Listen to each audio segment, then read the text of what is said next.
are going to go ahead and call this to order. We're a few minutes late.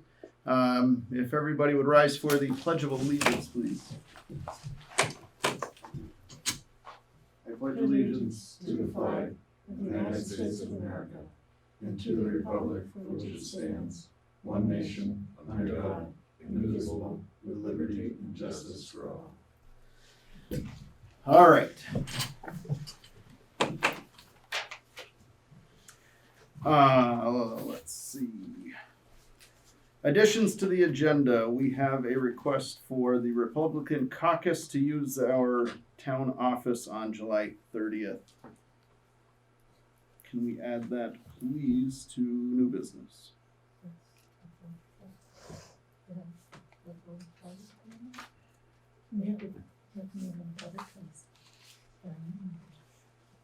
So we will make that E.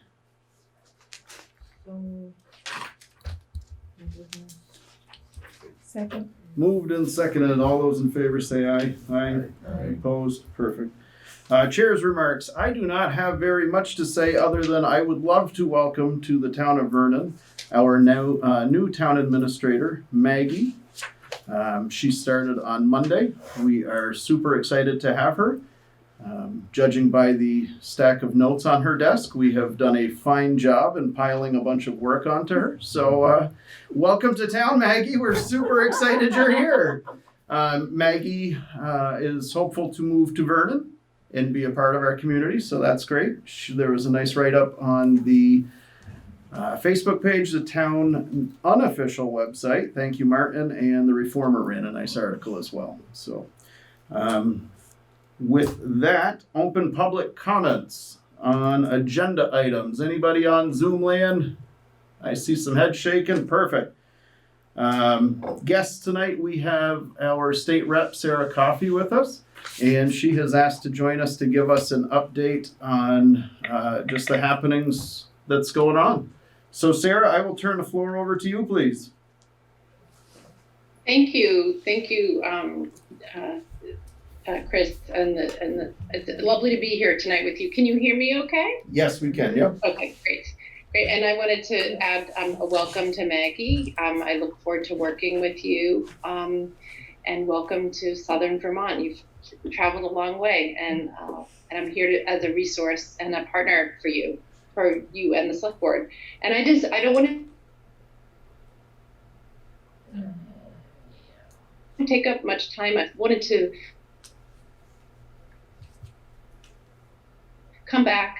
The select board meeting was at the beginning of the pandemic. I think it was something like March 16th or 17th that I joined you, and we were newly learning about what COVID-19 was. So I just wanted to while we're on a summer recess, I think all of you know that the legislature is on an extended session this year due to COVID. We met until June 26th, and we'll be going back on August 25th to finish our work in a few areas, but primarily on the area of completing our work on the FY21 budget.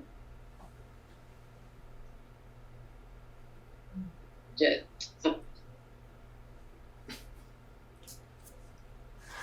pandemic was it. We wanted to make sure that state government would stay open, and especially this time of need, and that we would have more information in August from our state economist around some of the various revenues that will be coming into the state coffers. So I just wanted to come back and say hello, and also let you know that were quick updates. And I also wanted to listen. You as a select boarder, in many ways on the front lines in our communities, and if there are things that I know about, I'd like to hear them. I wanted to be sure that you all knew about we passed a lot of legislation around the use of the federal relief dollars, the Corona relief funds. And I just wanted to be sure that the town office allocated million from the core expenses related specifically to COVID taking place between the onset of the state of emergency through the end of December. The Vermont City of Leagues and Towns is very much on top of this, and but the guidelines have not yet been posted. They'll be coming through the agency of the administration. And I just wanted to be sure that you all knew, and that Maggie in her new role knew about this, that the towns can get reapplied. Last I looked, I'll be soon forthcoming, and I will, as soon as I get them, I'll send them out to you. But knowing the way that the Vermont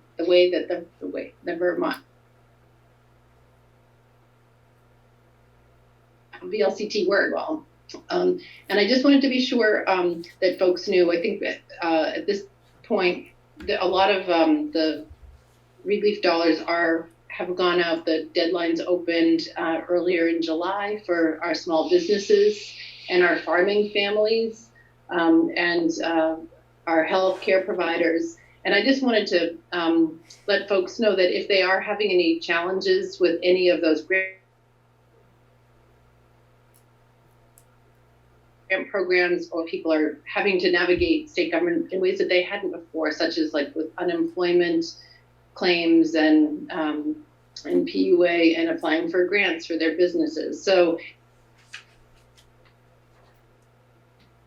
if folks need to reach out to me, either I'm going to give my legislative email,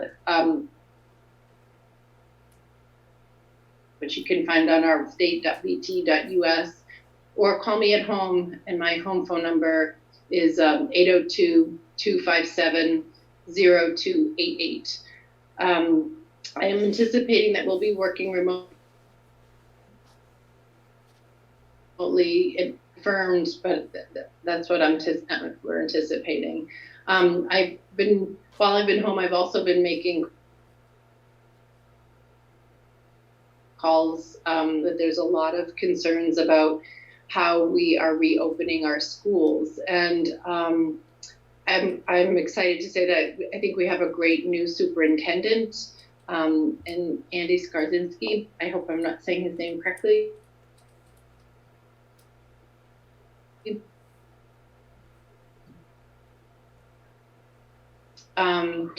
It's going to be really challenging in how we reopen schools.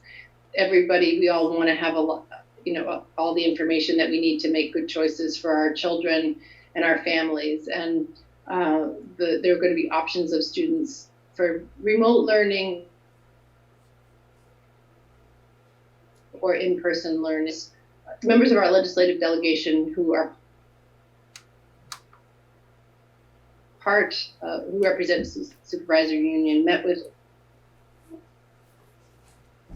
Andy this morning, but we know that it's going to take a lot of cooperation, a lot of flexibility, a lot of patience. And I know I have two kids of my own who are one in high school, one in college, and it's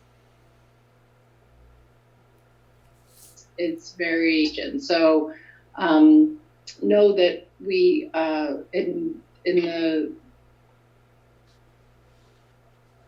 from the Corona Relief Fund, we're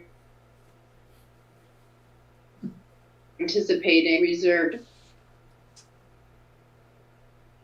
of $150 million to help our schools, because there's a lot that they are needing to do to adapt to make sure kids are fed, that people are seeing protocols are done. So if people have, most of the decisions about our schools are really controlled at the local level. If people have questions or concerns about resources or things like that, I'm always available as well. And I really just want to say I'm so grateful for the work that our principals and our teachers have done to support our children, and the way that they've been handling all of this. And I just think it's really been really amazing, the work that they've done. So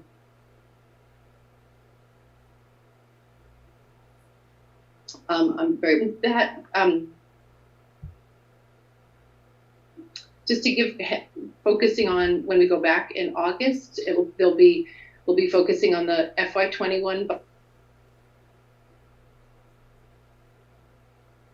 budget, which I think I meant, reforms around use of force by law enforcement, and we're going to be focusing on schools and how some of the things that are going to be coming up for our schools around how do we count ADM, the average daily, what is it, the ADM for students, and evaluations and school testing and a number of things. So we will be convening, I think, 3 or 4 weeks, and I think I'll end here so that if there's time, if there are questions or concerns that you all have, I want to be sure to give you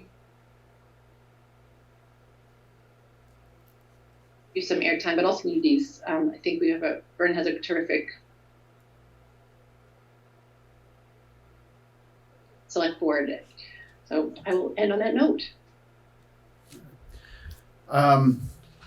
You were a little broken.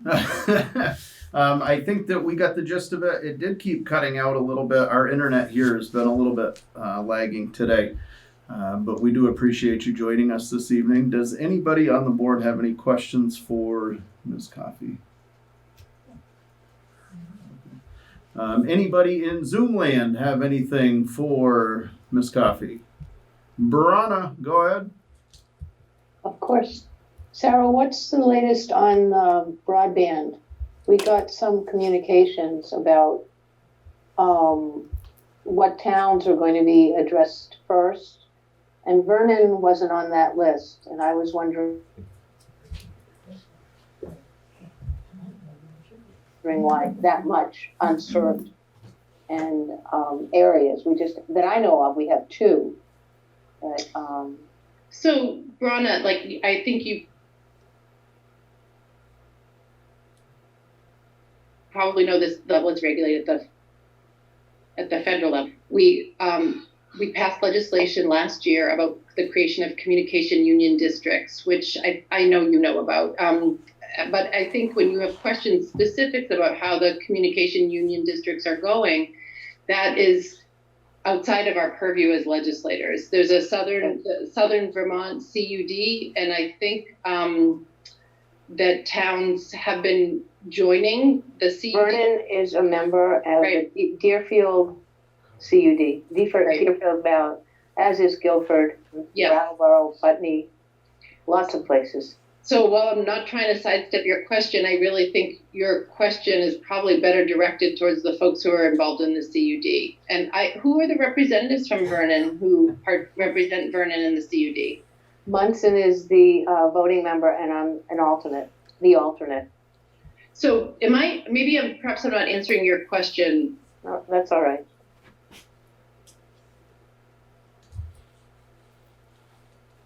I will ask the leadership of the CUD about it. I was just wondering if you knew.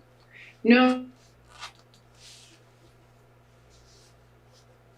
I think there's a strategic plan that was created, and that was funded with a state grant, the big grants that are done through the Public Service Board, and there was a lot of analysis about where there's coverage and where there's not.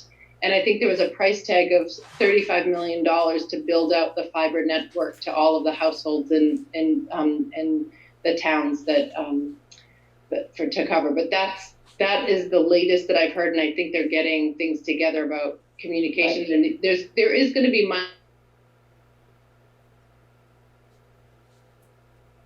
coming out of the federal areas is a pretty big priority, and it has a lot of bipartisan support. So I think we're trying to be poised in the legislative level that we have structures in place so that we can receive that funding and help support the work that's being done, which is a way to democratize telecom in Vermont. It's not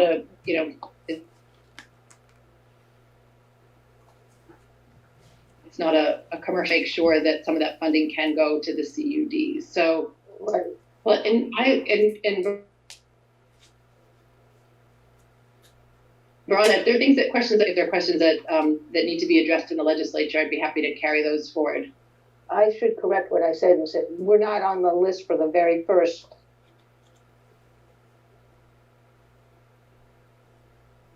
round. In terms of the build out, yeah. And actually, there's a communications meeting going on right now, and I chose to come to this one instead. Yeah.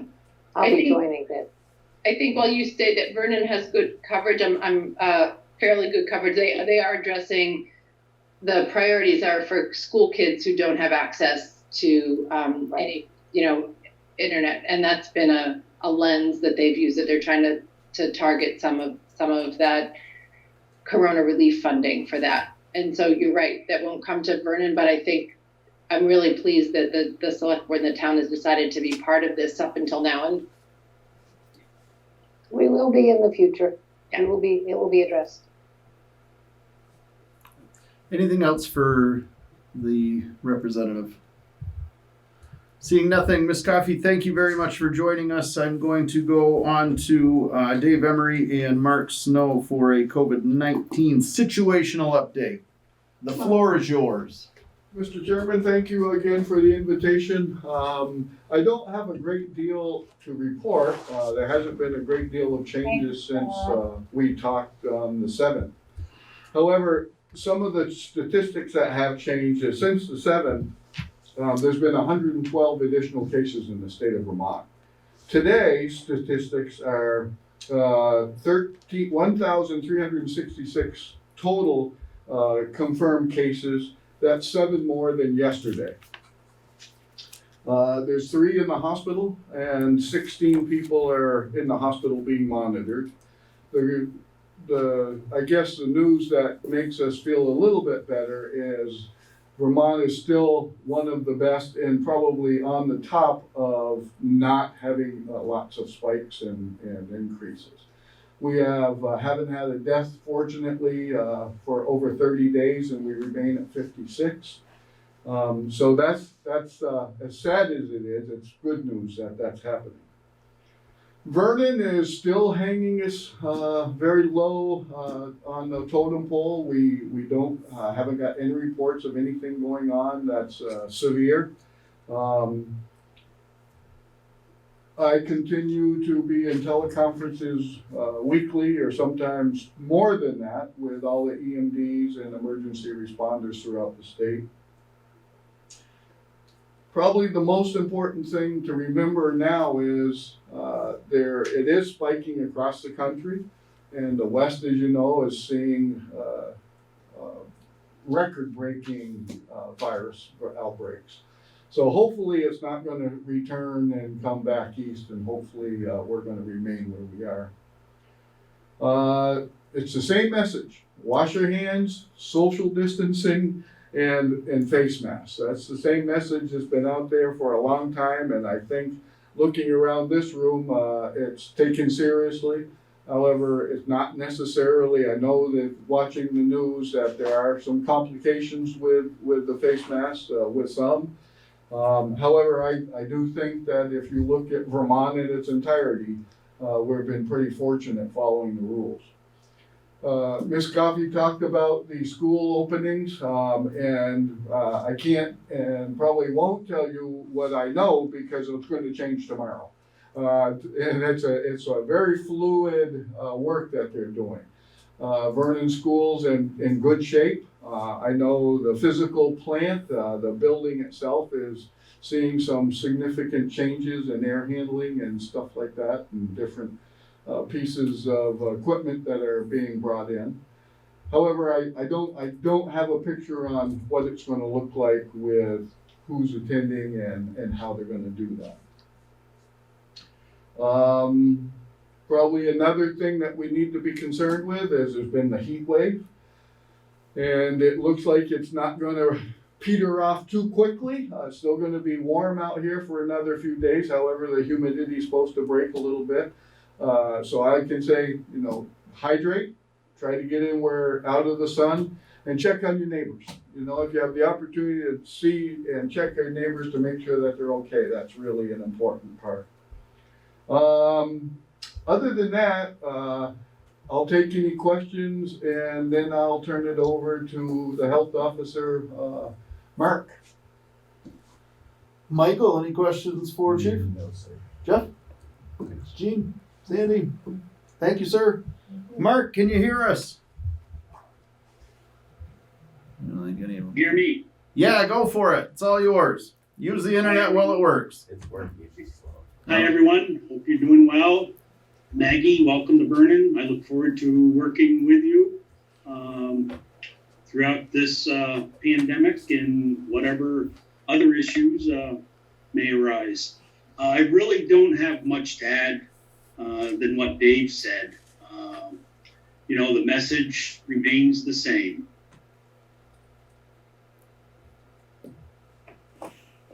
Face mask. I can't stress that enough.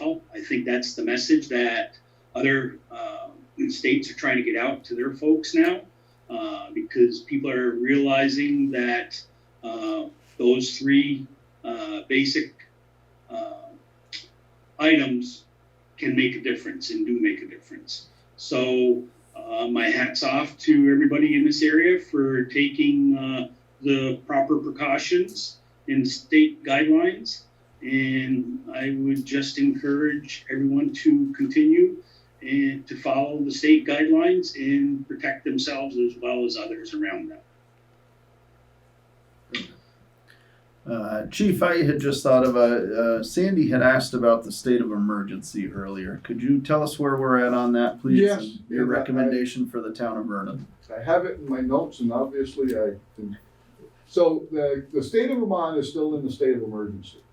The governor did extend it for another month and he will review that.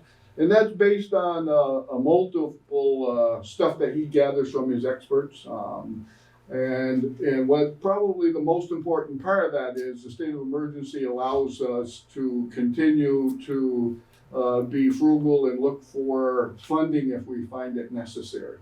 So that is part of it, as well as it gives the governor and us the ability to act quickly, if something spikes and we need to make some very quick decisions, and you as the board. So that's where it is. My recommendation is that we stay in the state of emergency until the state actually rescinds and goes backwards. However, we don't have to. If the board decided that they would like to withdraw that, we could, and we're still eligible, obviously, for funding and everything that it does. But it's just another little step that might allow us a little bit if that happens. So that's where it is right now. Did we put a timeline on that when we? We did not. Okay. When we declared the state of emergency, it is until it's necessary, until we decide that it doesn't need to take place. Okay. Is there any discussion on that for the select board, or would we choose to just follow suit with the state for the time being, given that everything around us is still changing? Plus the pros. Jeff? I think we should maintain what. Okay. All right, perfect. Any questions in Zoom land? Seeing none. Mark, thank you for joining us tonight. I appreciate it. Chief, thank you for joining us this evening. My pleasure. Thank you. Have a nice night. You too, sir. All right. Seth did text me earlier and said that he would not be able to make it this evening. Said that there was no changes and nothing really to report, so I'm not overly concerned about that one. And we are on to approval of minutes.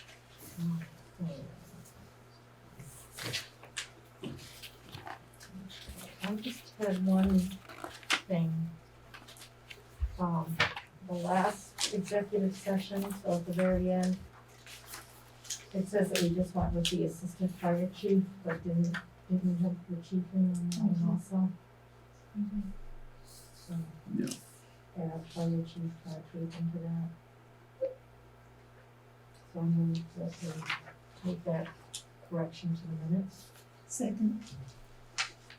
Moved and seconded to accept the minutes with the changes. All those in favor, please say aye. Aye.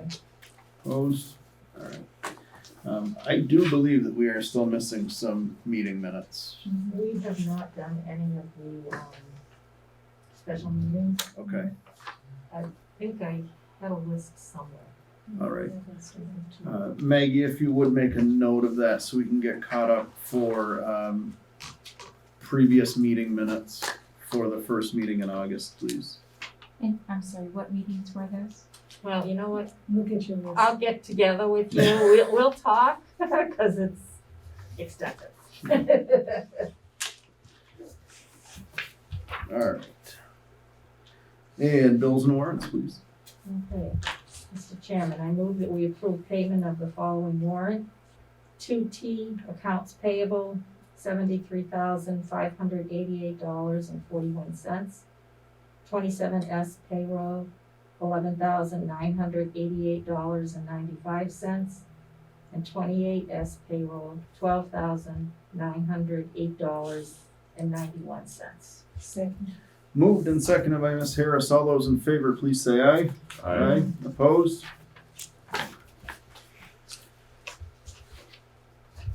Next, we have Sandra Rulewich with us this evening from the Solid Waste Committee. Bob Spencer could not join us. There is in your packet, there is a proposal that Sandra has presented to us. We also have some photos to share. Sandra, I'm going to turn this over to you. Go ahead.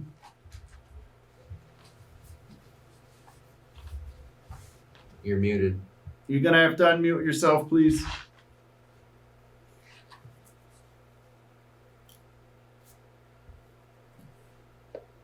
Sorry about that. The first proposal was on installing an extra bin at some point, probably fairly soon. Up until July 1st, the bins were pretty routinely, and we haven't been exactly inundated with more scraps than before, but it is a little more. And I sent you pictures from today. Today is the end of the third week. So, we'd like to recommend that we get another bin, another 2-yard bin soon. And as I stated on the proposal,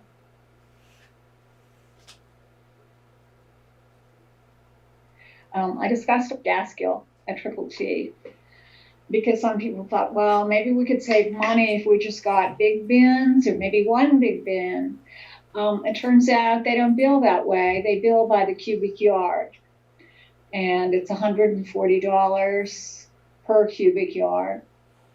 And it doesn't matter what size the bin is. The reason for keeping the small bins is that that is the shortest in height, and it's in it. Anybody who's seen any of the larger bins, they're quite tall. Well, some of them are taller than any. Get things in there easily. So we recommend sticking with the same size, just getting a third 2 cubic yard bin. Are there any questions? Difference in price. About that? Does anybody have it? I'm sorry, I didn't hear. Is there a difference in price for multiple bins compared to one? No. Just paying for the 140. So that's what so each of those bins that's there costs us $280 a month. That's so for the per bin. So that's $560 a month right now that it's costing. If we added a third one, how is that not The right? bill said, we're currently getting charged $115.75 per 2-yard bin. So there's 2 bins. So what is the That's what- 140? That was the. She's saying that it's I know. 140. Well, that was the bill that was just in the Probably warrant. because it's not a full 2 cubic yards. Well, it's more than 115. I mean, it's at least, that's not even the cost of one. But they 2 times and then the total, and that was it for the compost bin. That's how the bill was in the line. So the math isn't adding up here, Sandra. The bill is $115. You've got us at 140 a cubic yard.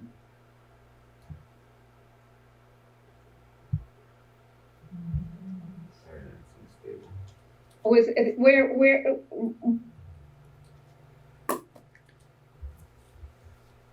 did you obtain this bill? Off of the bill from Triple T. It's the invoice that we received from Triple T. And that covered what? Are those warrants still out in the lobby? Probably, let me go down.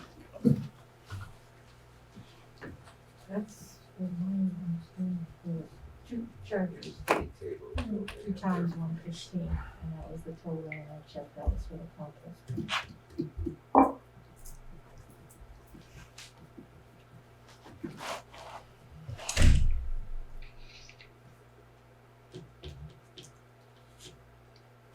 Sandra, do you want to address proposal 2 until he comes back?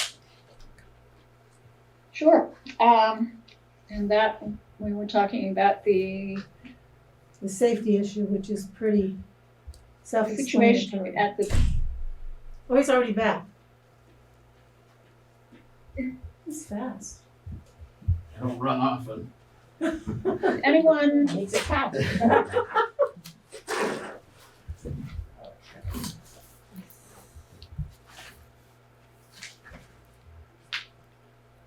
you're back? I am. I gotta catch my breath though. That's all right, I'll shuffle it. We're good. So,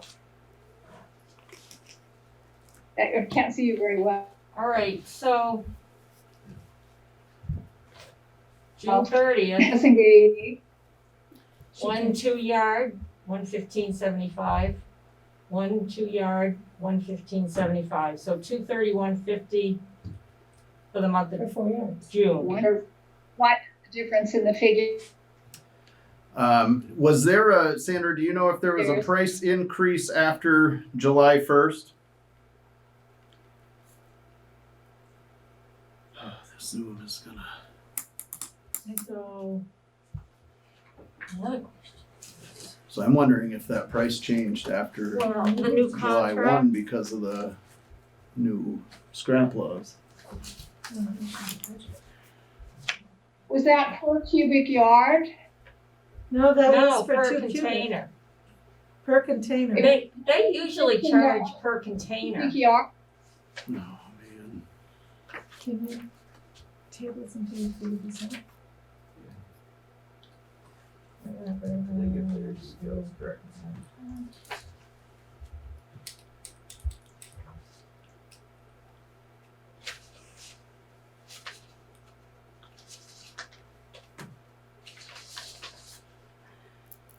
Are you looking something up? Yes. Or are you waiting Yeah, for me? she is. I'm just curious, do you know if the price was changed after July 1st? Is that why there's a difference in price between what you gave us and what we're actually being billed for? I can't say for certain, but I'm guessing that's what it was.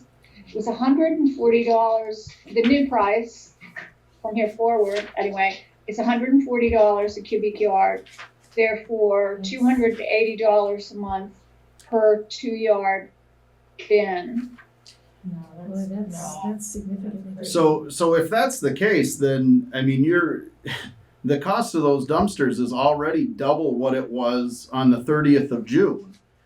And now you're asking for an additional 200 and The $115, is that per cubic yard? No, Then it's that- not. No, per it's per 2-yard dumpster. it's 2-yard per dumpster. bin. 115 per bin is what is on that invoice. Well, I don't really know. What period of time was that? That was in June. That's why I'm Ending June asking 30th. if the prices changed after July 1st. Now, for example, Well, our next, all have been in the contract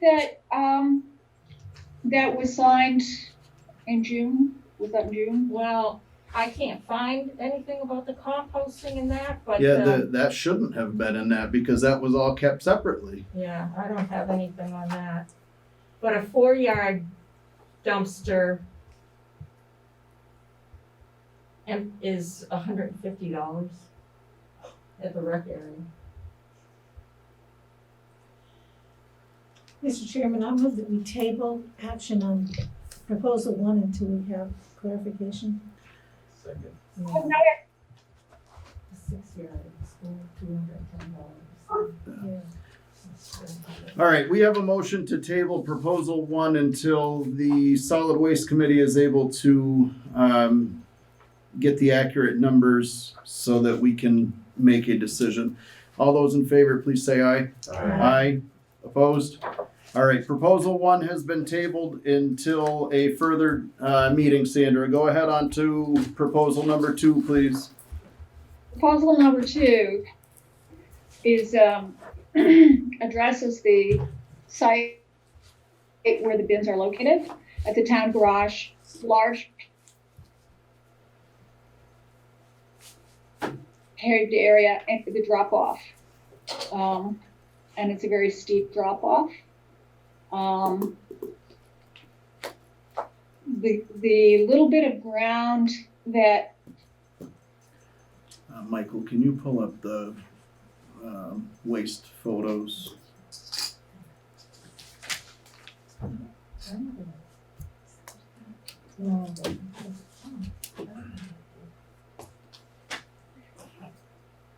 Sandra, right now we're pulling up the pictures from the solid waste, or I'm sorry, from the cow area there, so that we can see what you're referring to. Ultimately, there has been a kiosk installed at the top of the embankment behind the 2 dumpsters that are there. And the solid waste committee is asking that we approve a fence going behind these dumpsters. The fear being that a parent may be out reading the kiosk and a child gets out and runs around and goes over the embankment. It has not happened. Those dumpsters have been there for a very long time. We don't know that that's our property to put a fence on because it is so close to the George's property. It is a 25-foot fence that would go behind the dumpsters, and that's as much as they can have because David needs room to push the snow. So You can see them over here. You can't do that, screen just recording. Okay, so that's the kiosk, that's the embankment behind them. My thought on a plastic snow fence is somebody has to keep that brush behind it cleaned up, otherwise it's going to push that over, and it doesn't seem to. Yes, Sandra.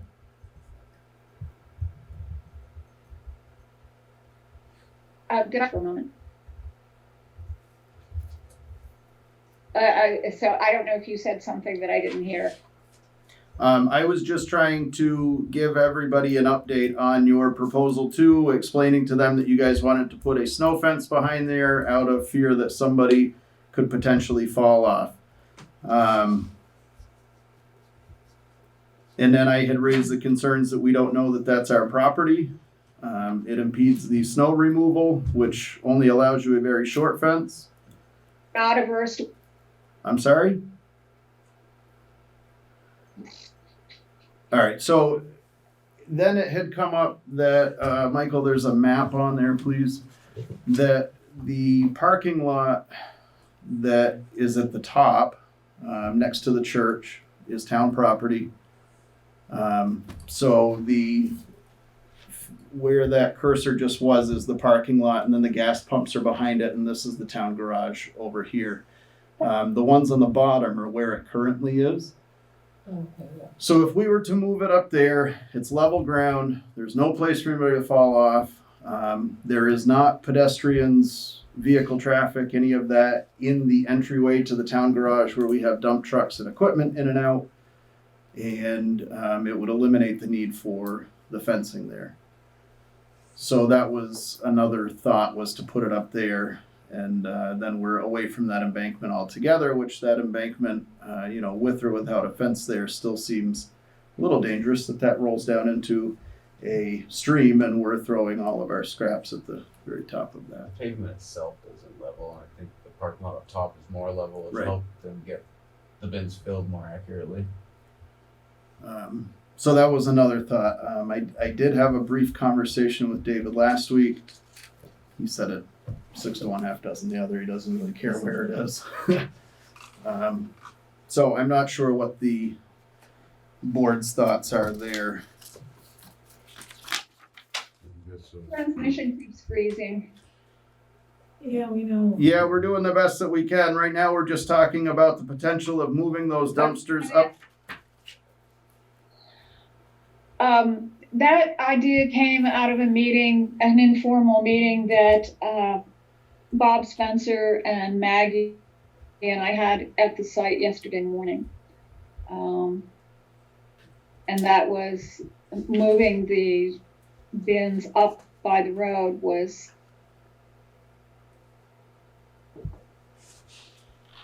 one of the alternatives. I know there have been no accidents there so far. I'm just thinking that, I mean, who wants to hang around those smelly dumpsters so people get in their car? If you've ever been there, they get out, they quickly dump their stuff. Sandra, is there a reason that we would not entertain the idea to move those? Back park the plates.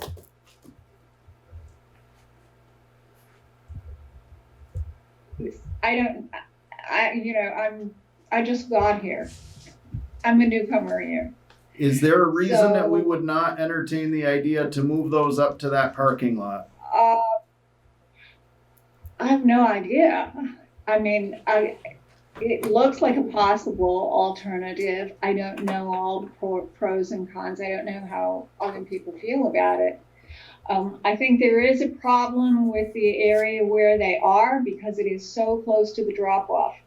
And it's not a slope. There's nothing to hang on to. If someone goes over, it's a free fall. All the way down to a rocky creek bed. There's no coming back. Sounds like it's unsafe moving on top. Gene, you had your hand up. That was Sorry. an hour ago. Throw things at me. No, not you. I guess my concern is that space up there, the trucks that have to dump those, is there really room enough between that being 142? The first line, What? You know what I'm saying? Because they're gonna be right near 142. Is it gonna be? Are they gonna be able to maneuver up there without I would think causing a if they different kind of were, accident? if they were at that end of it, if we were to kind of kitty corner them, and then that truck could come in at the angle, I would think that would work. Yeah. Mr. Chairman, I make a motion that we move the bins. Second. We have a motion to move the bins that was seconded by Mr. Dunkley. All those in favor of moving the bins and the kiosk to the upper parking lot, please say aye. Aye. Opposed? Brana, go ahead. I'm sorry, I should, isn't that the parking lot You got cut off. that's the church park? That What is would they, that is they might a object. that is a town parking lot owned by the town of Vernon. So the motion has been made, the vote carried, and the bins will be moved up there hopefully tomorrow after they empty them. Okay, perfect. Moving right along here. The Chair Mulverhill. sorry, so I'm just,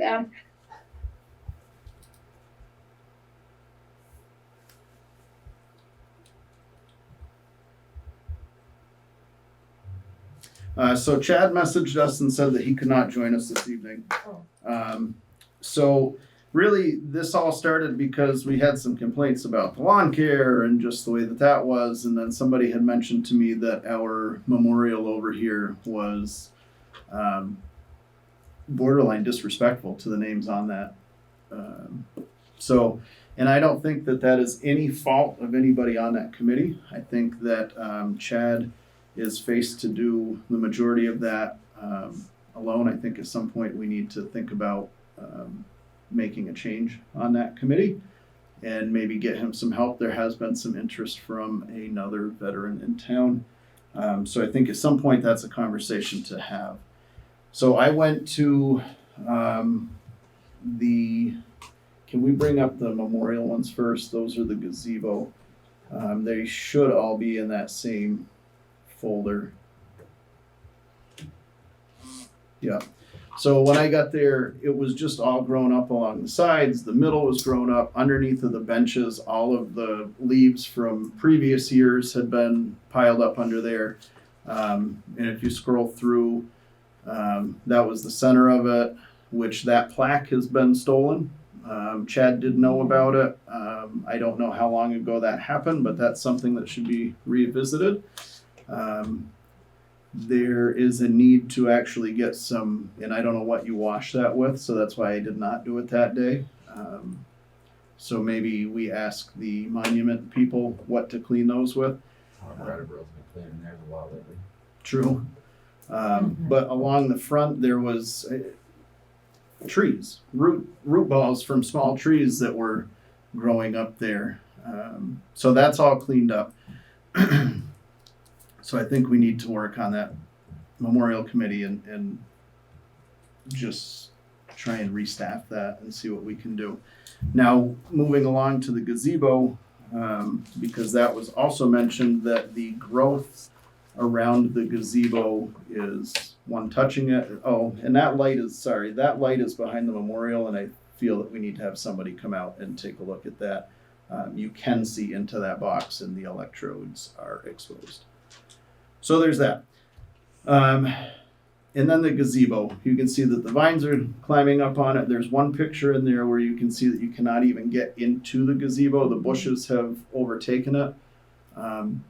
The only thought that I had, short of putting it out to bid, was to see if Heather Frost would take that on for an additional sum along with the historian stuff. And I didn't know if that was a suitable answer for that area. The mildew that's growing on the gazebo is concerning. It's definitely in need of some paint. You can see where that's peeling. So before it ends up rotting from all of that stuff, I thought we should take a look at that. Thoughts on that? How far does the current lawn mowing go into that area?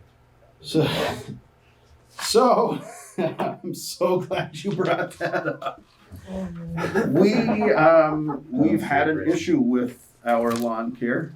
And we actually, one of the supervisors came down today to do the job. There was a slight misunderstanding between that company and our previous town administrator. There's some things that we needed to work out. There are some changes that were made that I do not recall us discussing. And I could be wrong. So they did say that the stone around, and we have a bunch of pictures of the town hall grounds as well. The stones that go around the building, all of the growth that's in there, they say that they're not responsible for that, that we need to treat that with some type of a spray chemical to knock that down. There, if you want to go to the town hall ones, there is pictures of vines growing into the HVAC system. There's vines growing up the side of the building. There's shrubs. There was a bucket full of water left out front. So there's just a whole bunch of issues. So anyway, he came down today. He did what he felt we were looking for and said that he would be taking it over from now on and he would be here. There is a longer discussion to be had about that because we've been billed for days where there's been phone calls about less than quality work. There's the spring cleaning that we got billed for, and then we're seeing all of this stuff after. So, you know, the memorial, I believe, is listed directly in that contract. So that was not done around the gazebo. They did say that if they came in, and obviously we paid them, if they came in and did those gardens, they would mulch them and they would upkeep them. But looking at the grounds, I'm not sure we really want to add anything else to their contract. They did ask for one favor, and that was over in the gazebo and the memorial area, that we trim those trees up a little bit so that they can actually get the mower under there. I'm perfectly fine with signing the volunteer waiver and taking care of that, disposing of it, so that we don't have to pay them to do it. But that is up to this board and what they're feeling. And I don't know if you guys want to discuss the lawn care side of it, or if we want to figure out the memorial and gazebo first. So back to the memorial. The last time that was cleaned up was a library volunteer, because we were using those grounds last summer. And somebody stepped forward, and because it was horrible, you couldn't get into the gazebo, and it really looked nice after that. But I think we need to have somebody that's regularly responsible, and I think offering it to Heather is a good idea. I would start there with offering it, see if she would wanna keep, do the upkeep on those areas. Sandy? I agree with that, almost looks like we need to be a maintenance person in here, so I used to cover that. Well, Is it not fair to offer it to one person, not put it out to bid so other people in town can have the same option? I understand Charity does it, but there's lots of people that might want to take care of something, support to them. Yeah, I mean, That would be put it out there that you're looking. at other people, so- the only, Heather holds insurance though, right? So it couldn't just be, Everybody has to, somebody insured with the policy. yeah. We have to meet those requirements. Or it would have to be somebody that was willing to volunteer, and I'm not sure that a volunteer basis is the answer to, I don't know. They have to volunteer under some department. That's how we got it done, because they were volunteering. for I the just meant as library. far as reliability of Right. the upkeep on that, and just the accountability aspect of it. Well, I mean, put it out there, get some prices. And, usually indicate that they have to be insured and all of that when they're asking. Okay. And the plaque, that's been tossed around for a long time. I don't even know if anybody knows what it said. Barbara Mosley knew what it said. Isn't there a picture of it in one of the old town reports? I hope so, I might have some at home. yeah. Alright. And wasn't it was it Din Brothers that they got it from? I have no Or idea. Newlands? I don't know, but it's been gone for a long time. Well, I think we owe it to the names on that to make this right and keep it up. I was pretty discouraged when I went over there the other day. I don't think that with the exception of the last 3 years, I don't think that memorial ever looked the way that it has recently. Well, it was a year ago, if they did get it looking good, but in a year's time, I mean it's that gonna go. it used to be very well Oh, taken yeah. care of, and that has certainly suffered over the last couple of years. Yeah, it was out of control. So how do we want to move forward with that side of it? That we put that out to bid? I think so. It gives the opportunity out there. Is there there's not really anything else on this side of it that would be included in that bid, would there? Well, that's maybe the discussion with the lawn care people in terms of the weeds and things around the building. I've gone out trying to take them down from my window and I'll just go out and pull that out, and it was like a tree. I just flattened it. Pull it out, but Maggie, I know you were involved in conversations with the gentleman from Turner Renault today. Do you have any thoughts, suggestions, ideas? My recommendation to the board, after looking over the contracts and the conversations that I've had with the owner of the company, with the supervisor, with the 30 plus photos that I took after tromping all over the grounds would be that we complete the contract with the company for the season, because we wouldn't be able to get in the bids before the end of the season. We give them our 60-day notice and we find a new company to work with for the new season next year. If we want to maintain this property, we can't ask the taxpayers to put in new HVAC systems because there are vines growing through them, because our lawn care company doesn't think that trimming vines is part of trimming. And That's our HVAC right there. if we ask our contractor to return a phone call, we send him pictures of the condition of the property, and his response is to send us a bill rather than saying, I'm very sorry, we didn't do the work that you contracted us for. I feel like we could probably find someone better.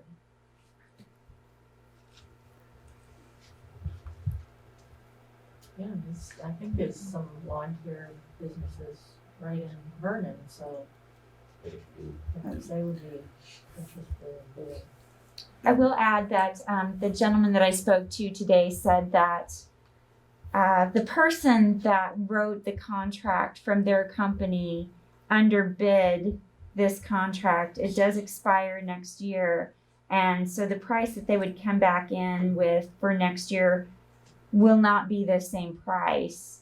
So they're not going to provide services we would expect from another company. They're not going to take care of the property, and they're going to charge us more next year if and when you wish to renew the contract with this company. So please keep that in mind when you're looking at numbers.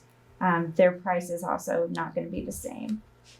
I thought that it was pretty low, because I know how long you usually hear it flying. And so that was the supervisor that came today? Yes. Because he's the one that always mowed last year. What was that yearly contract? Okay. I'm sorry. What contracts?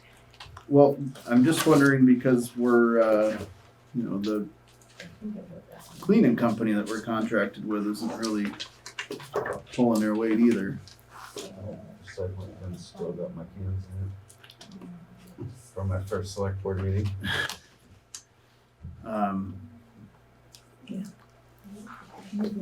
Look at that. So Maggie had asked earlier why we do not have a handyman in the building. And so That's an innocent question. without giving That's a perfect time to ask Yeah, it.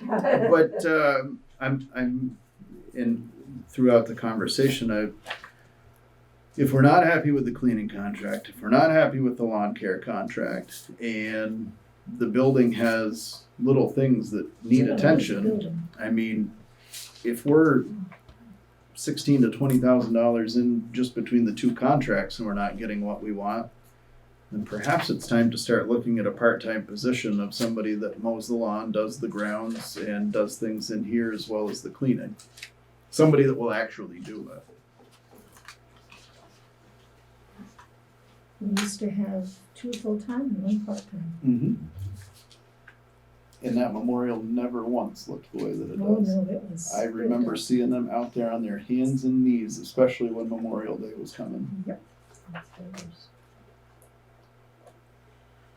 Well, for the remainder of the summer, I make a motion that we put the Memorial Gazebo out to bid.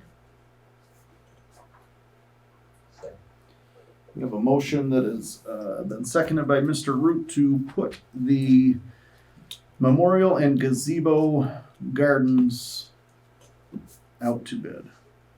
All those in favor, please say aye. Aye. Opposed?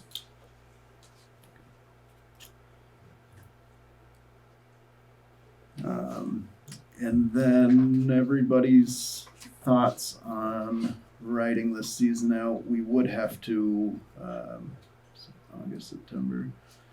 So at some point in August, we would have to think about sending that letter out to be within our 60 days. I do a motion to send the letter. I'll second it. We have a motion that has been moved and seconded by Ms. Harris to notify our lawn care company of 60-day notice, termination of the contract. All those in favor, please say aye. Aye. Opposed? Should we do a motion to put it out to bid for the next season? I think we got plenty of time to figure out what we want to do for that one. Yeah.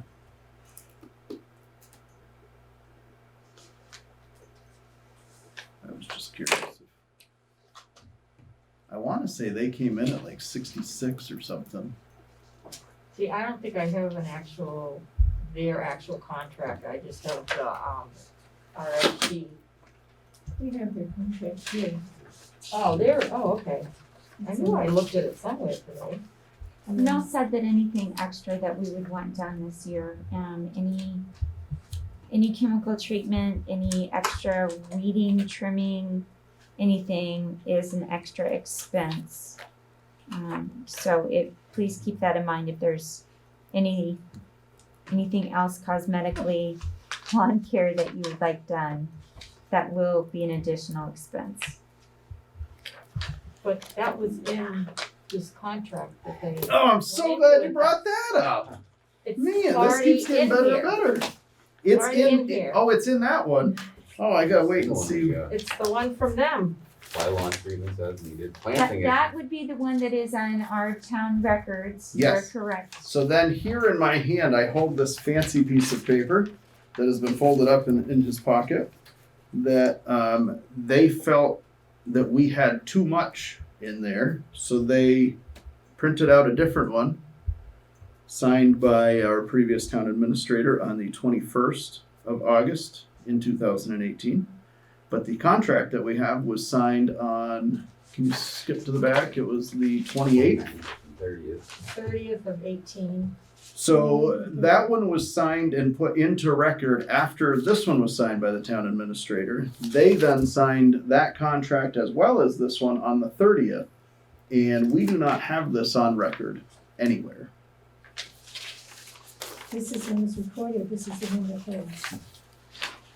And this is just a proposal. So that's the one that They're they're following, they're going with? Yes. It was easier than the other one. Yeah, it sure was. And that, and so The response that I got from the supervisor was your language on your contract, which is what I sent him, is too vague, was too vague. So that's why we had to go back with your old town administrator and change the language. And he brought me that piece of paper.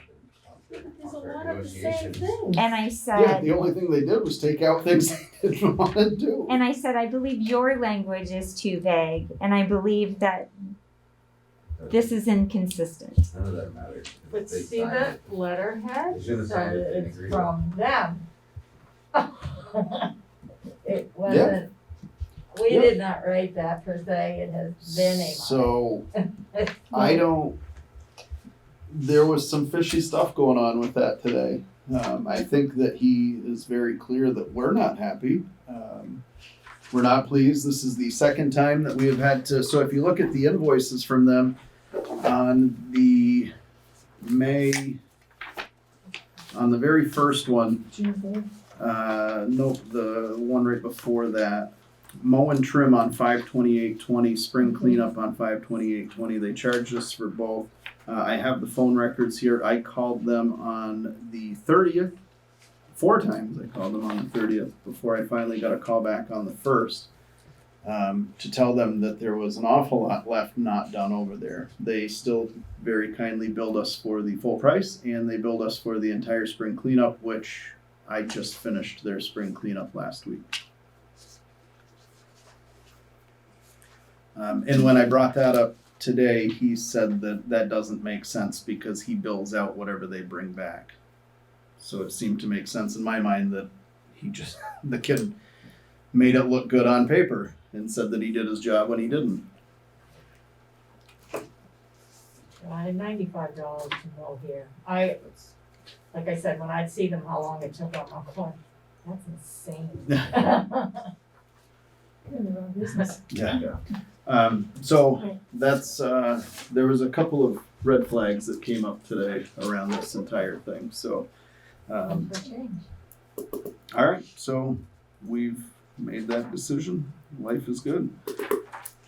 Everybody good on lawn care, all that stuff? And then that'll give us time to revisit a potential maintenance man and new contracted service. Okay, perfect. Sensitivity and harassment training, we are on C under new business. Maggie, I'm gonna turn this over to you. You are the one that has the information. So this was a conversation that I had with Cindy and asked her what our current policies were and if our staff were currently being trained. And she said no. So given the current climate in our nation, I was just concerned about that we don't have any formal training on record for our staff members.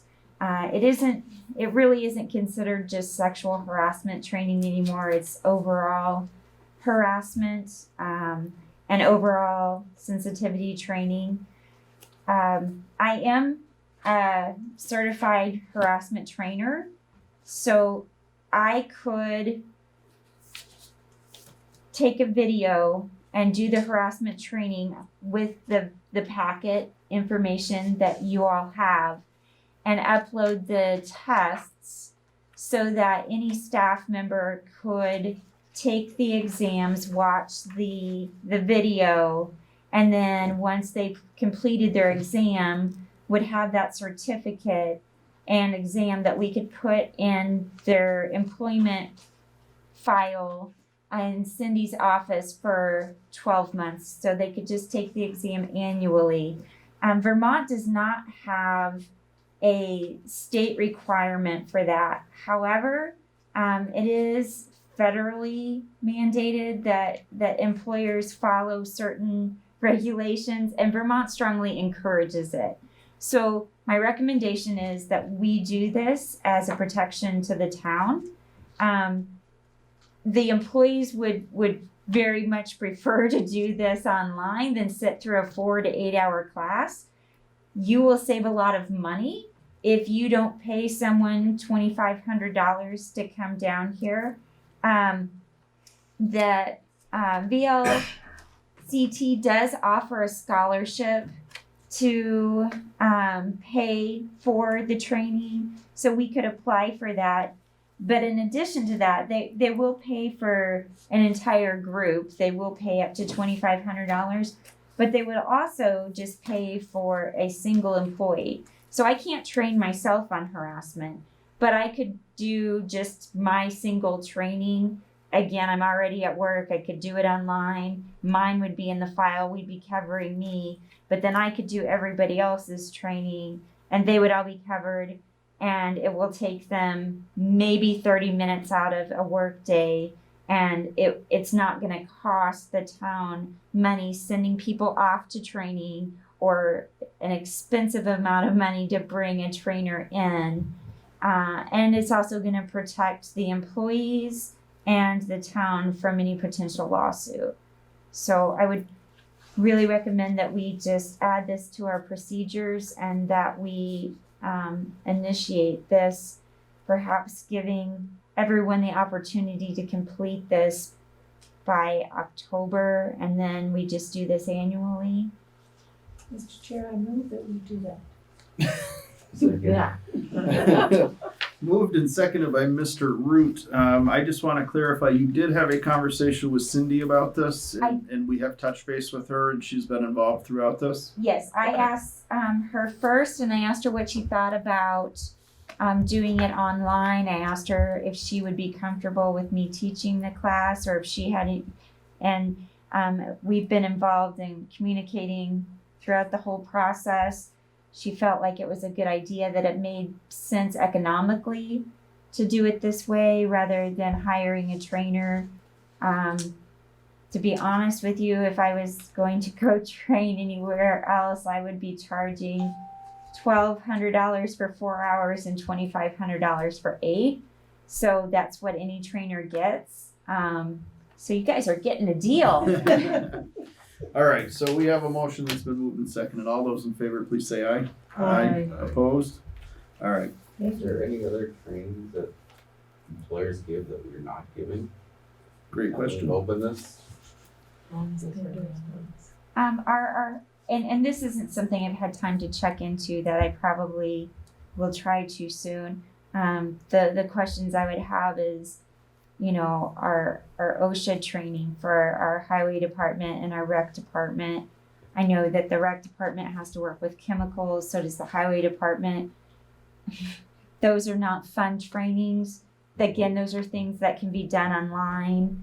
None of them need to go and sit through ridiculously boring classes and be miserable. They really can. I know that we've all done those on the military side and done them much quicker than if we had to sit through hours and hours in a classroom and try to keep ourselves awake.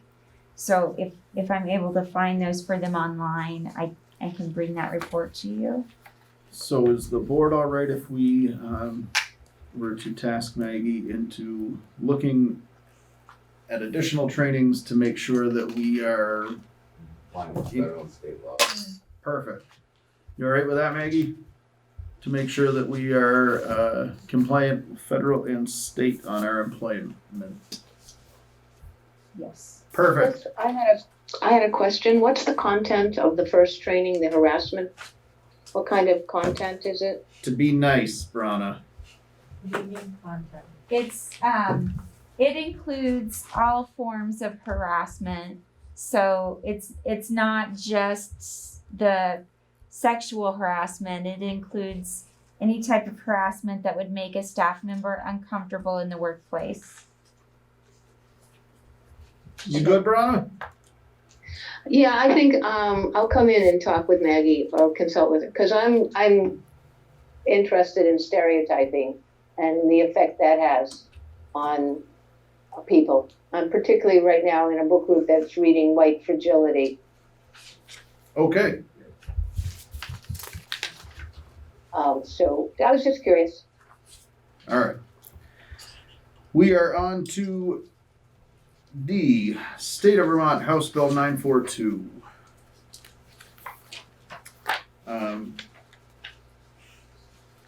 Michael had found this and passed it along.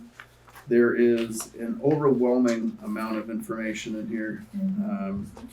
I believe there was a few things of concern. Am I saying that right, Michael, or is there some They things did that we should be change aware that of? You can't drive on four-wheelers or all-terrain vehicles on class 4 roads without, No. unless there's a town ordinance. So basically, everybody in Vernon cannot ride anywhere but their own private property without plates and some kind of like BAS type sticker now. The way that I read the State must be hurting for money. way the state wrote it, and I couldn't find it after I found it the first time. They deleted the post. So I believe this was just more informative, something to look over. And again, Michael wanted us to be aware of that. We are seeing on the old Facebook page there that there's some more families in town that are utilizing the ATVs. And Seen one on 142. yeah. And truthfully, I don't think we've really seen much as far as complaints about ATVs over the last couple of years that I'm aware of, as far as damage or disrespect or.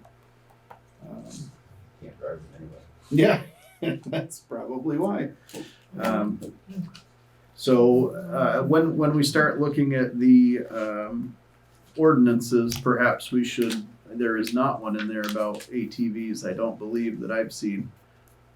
So perhaps we should look around at some other towns and see what they're doing.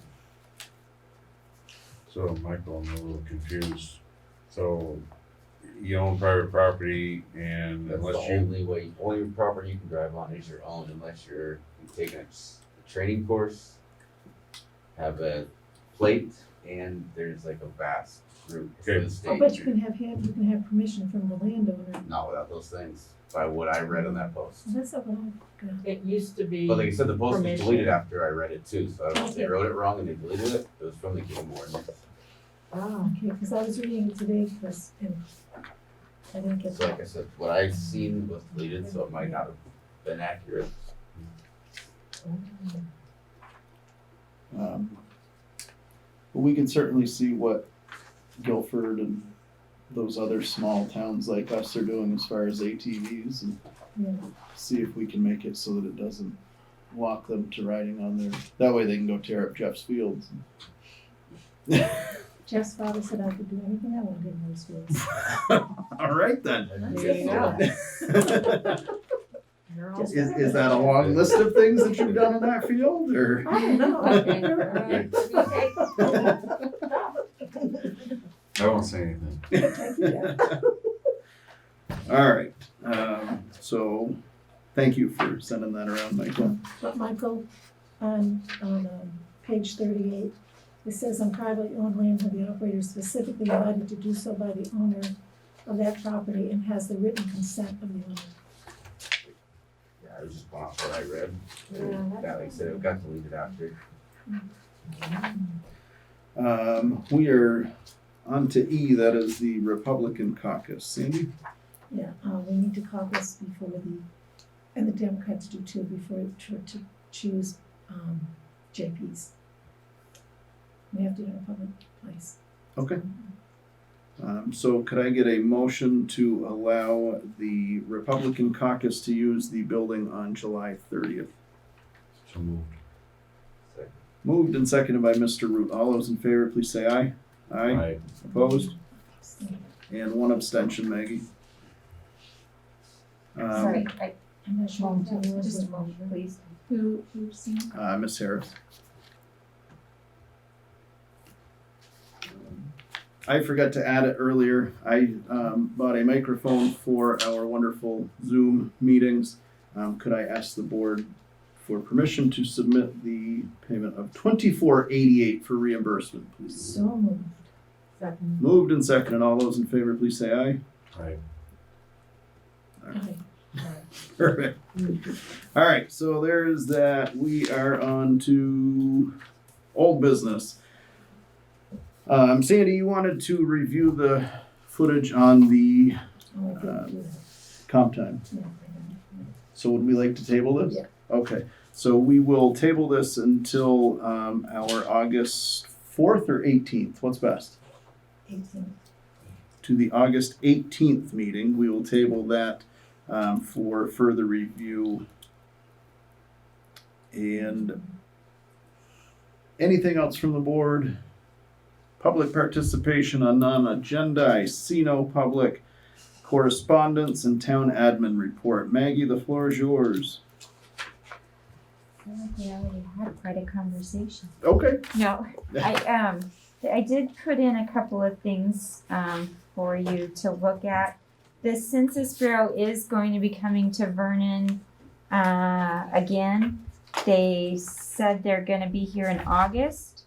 So I think that we just need to make sure that we let our friends and neighbors know that people from the Census Bureau will be, if they have not completed their census already, and they don't want someone knocking on their door, to please go ahead and get that completed, because they are indeed going to be knocking on doors. And then I included in your packets the information that Tim sent out earlier this week regarding the municipal records grant. And something that I would like the board to keep in mind is once we digitize public records like that, we will absolutely need to have a official town website. We can't have public records like that on an unofficial town website. One of the listers mentioned to me earlier that the listers will be required to go digital no later than 2023. It'll most likely happen in 22-23, and they're going to have some towns testing in 2021, and they will also be required to be on a website. So it looks like we're heading that direction anyway, and I was wondering if we may be able to incorporate some of the funds from this grant into making that happen in a very smooth fashion with the website and making those digitized records for Tim. So that might be something we could research, or you could read this over and see what you think and bring it up in the next meeting. And then Is there any deadlines that we should be aware of on the grant process? let's see. I'm seeing December 30th pop up a lot in here, but Yes, I think that if I remember reading it correctly, I think the deadline for it is December. Oh, Oh, no. yeah, I think it is. But I will read this and bring this back up in August if you'd like. And then myself and Natalia from the Planning Commission are attending the meeting for the Windham County COVID-19 Recovery Forum on July 23rd via online. I'll be attending the business and workforce recovery portion of that, and I've invited her to attend that representing the Planning Commission. And so if anyone else is interested, you can log on to that. You can still register for that, and that's the second to the last section in your packet. And that is working directly with the state and what can be done to help Windham County. They're working with us county by county, and Thursday night is our night. Lastly, if you know anyone that is struggling with housing difficulties right now because of COVID-19, I'm continuously getting more and more information on that. So please just let me know. I will try to provide information to you in every packet, but there is some information here. So there are plenty of programs available right now for those individuals. I don't know if everybody has been able to stop by over the last week and see Maggie. She has been here. She's been busy. She has the office organized. She has jumped right into things, despite me saying just come in, get to know everybody. She dove right in, and everything around here has seemed extremely happy over the last couple of weeks. So, welcome. We're glad. I'm so happy you're up there. It was nice to have packets back. It was. I think that everybody is happy. So. I had to buy a forest to make up for these trees. Yeah. Is that public now, Maggie? It is. We signed the contract. We'll be closing no later than August 22nd. So we are officially Vernon residents. Yeah. And I think that's going to really go over quite well with everybody. So, anything else? Everybody happy? I would take a motion to get out of here. So moved. Second. Moved and seconded by Mr. Root. All those in favor to adjourn, say aye. Aye.